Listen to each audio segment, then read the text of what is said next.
We have a date for the D&D session, Wednesday, which is 6 days away.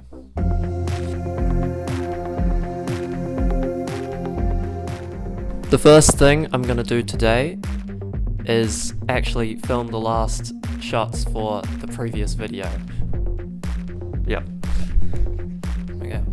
This is D&D episode 1, final shot, take 3. I'm really glad to have these done. I really want to go and just scratch build something. And that's those shots all done. That's the first thing off my list. Now on to the next thing.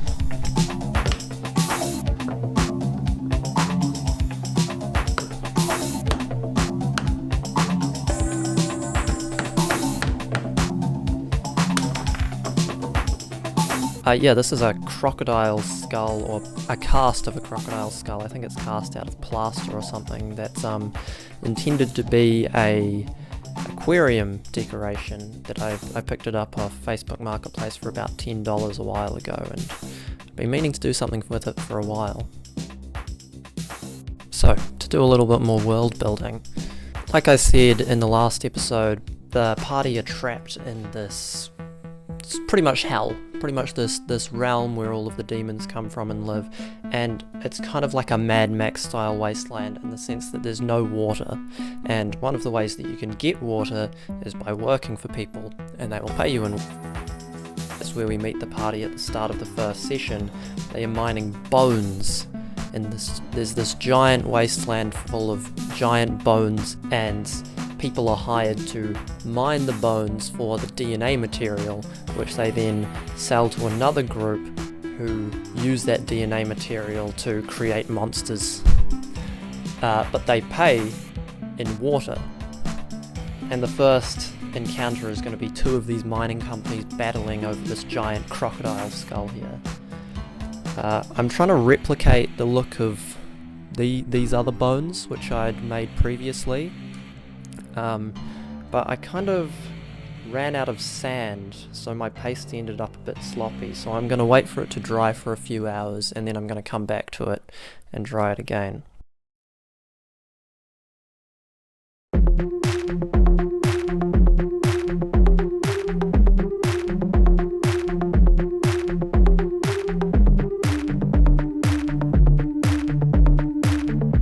Alright, let me explain to you who this little guy is. Pretty much the first time that the party ever encountered demons who had been summoned to the regular overworld through a portal, they were essentially scouting out the location, the planet, the land as a potential place for them to overtake, to overrun, to make an extension of their own kingdom and realm. So there was this scouting party, and it had a few foot soldiers, one scribe who was writing everything down and drawing everything, and they were riding on top of this giant four-legged hell beast. And the party fought them. The demons managed to escape, killed one of the party members. Sorry, Ben. And then later on, when they were infiltrating the camp of the cult who were summoning these demons, after the battle they were looting the area, and the party found a small cage with a baby one of these giant steeds, and they took it with them and tried to start raising it as their own and training it. And seeing that this new campaign is taking place several months later, I thought, hey, maybe it's grown from the size of a cat to like the size of a large dog or like a sheep, and now it's pretty much an extra member of the party, which they have managed to train in that time.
I ran out of time to paint at the end of the day, and now it's actually a few days later. In fact, the D&D game is tomorrow. So I'm painting everything, starting off doing the metal on the barrel effect. I'm just so happy with how that tap turned out. It looks really good. Start off with darker, then come through with some slightly lighter highlights. I'm using this really shiny silver paint, which turns out quite well. Now I'm just using a really watered down sort of warm yellow oxide and black mixture to get all over the wood, sort of working as a wood stain, I suppose, is the idea there. And then coming back over the barrel once that has dried. Over to the little creature, who will get a name when we play. I'm going to get the players to come up with a name, but for now he's nameless. I'm just getting a sort of quite decent coat, trying to get into all of those cracks with the darkest colour, so that when I come over with a dry coat later, you'll have the darker creases and the lighter on top. You know what I'm saying.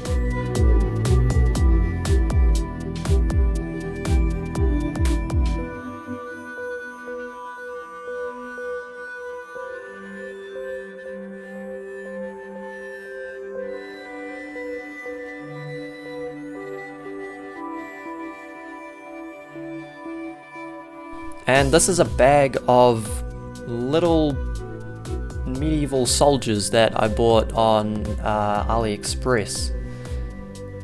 It was pretty cheap for 200 of them, and they're pretty close to the scale that I work in, 28mm, so that worked out really well. I originally bought them to KitBash them and paint them properly and, you know, swap out some of their heads and weapons and all of that and put them on proper bases, but just in the interest of time, I grabbed a handful of them, painted them red, a handful blue and a handful yellow, just to show off which is the different sides in the battle. You know, maybe red will be enemies, blue will be allies, and yellow will be whatever other group might happen to be in the battle.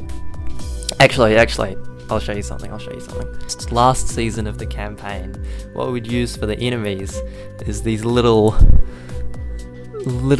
dinosaurs, which were cool, but they kind of did break the immersion a little bit. But so yeah, finally going to be able to upgrade from those. It'll be sad to see them go though, to be honest.